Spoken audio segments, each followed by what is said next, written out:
នាងមិននឹកស្មានបញ្ឆោតនាយកធនធានមនុស្សតែជាប់លេខាប្រធានអស់3ឆ្នាំគាត់ចង់ធ្វើគម្រោងនិយាយជាមួយថៅកែត្រង់ថ្ងៃនេះជាថ្ងៃចុងក្រោយជាលេខាខ្ញុំគាត់មកក្រុមហ៊ុនថ្ងៃបន្ទាប់ត្រូវបន្តកុងត្រា3ឆ្នាំទៀតនៅតែជាលេខាផ្ទាល់ប្រធានលីវបញ្ចុះបញ្ចូលឲ្យចុះហត្ថលេខាមុនមីម៉ុងបដិសេធទាន់លីវឲ្យយកកុងត្រាពិចារណាមីម៉ុងចង់និយាយជាមួយប្រធានលូជីមីងងាកក្រោយប៉ះស៊ីវស៊ីធានតែប្រញាប់មករកលូជីមីងតាមការណែនាំស៊ីវស៊ីធានស៊ីងអ៊ីងមកពិភាក្សាការងារនាងមើងរំភើបពេលជួបតារាជីមឹងចង់ឲ្យអ្នកគ្រប់គ្រងបង្ហាញគម្រោងតែបែរជាបាត់ដំណឹងអស់រលីងឃើញថៅកែភ័យផងអស់សង្ឃឹមផងនាងមើងក៏ស្ម័គ្រចិត្តឡើងពន្យល់គម្រោងថ្មីគម្រោងនេះអស់អ្នកហើយឲ្យលេខាធ្វើបាយការសំទេគម្រោងទាំងអស់ខ្ញុំពិនិត្យហើយដំណើរការរីកចម្រើននៃគម្រោងកិច្ចព្រមព្រៀងសម្ងាត់ខ្ញុំយល់ស៊ីងអ៊ីងឲ្យនាងមើងសាក់ឈៀតមើលសមត្ថភាពនាងពន្យល់រួចហើយការបង្ហាញអស្ចារ្យណាស់ភ្ញាក់ផ្អើលជីមីងនិងស៊ីធានស៊ឺយីងក៏សរសើរដែរគាត់ធ្វើលេខាមិនសមទេគាត់មិនដូចលោកឈៀននោះទេអ្នកថាក្រុមហ៊ុនយើងមានមនុស្សពូកែច្រើនមិនខ្វះគាត់ម្នាក់ឯងនោះទេពេលស៊ឺយីងចេញទៅលូជីមីងមើលនីវ៉ាងយ៉ាងកាច់គាត់ចង់ផ្លាស់ប្ដូរការងារក៏ត្រូវគេបដិសេធភ្លាមលេីម៉ុងអស់សង្ឃឹមមកលំហែគាត់កំងទឹកក្រូចឆ្មា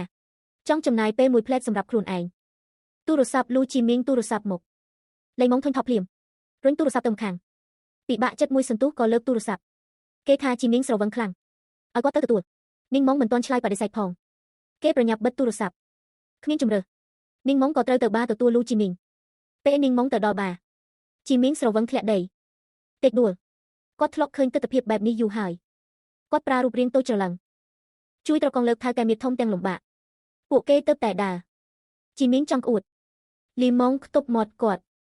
ឲ្យខ្ញុំទៅអ្នកឲ្យខ្ញុំទៅសំណាងល្អគាត់លេបវាវិញកុំឲ្យបាត់បង់កិត្តិយសក្នុងឡានគាត់លែងមើងម៉ាត់ច្រៀងខុសភ្លេង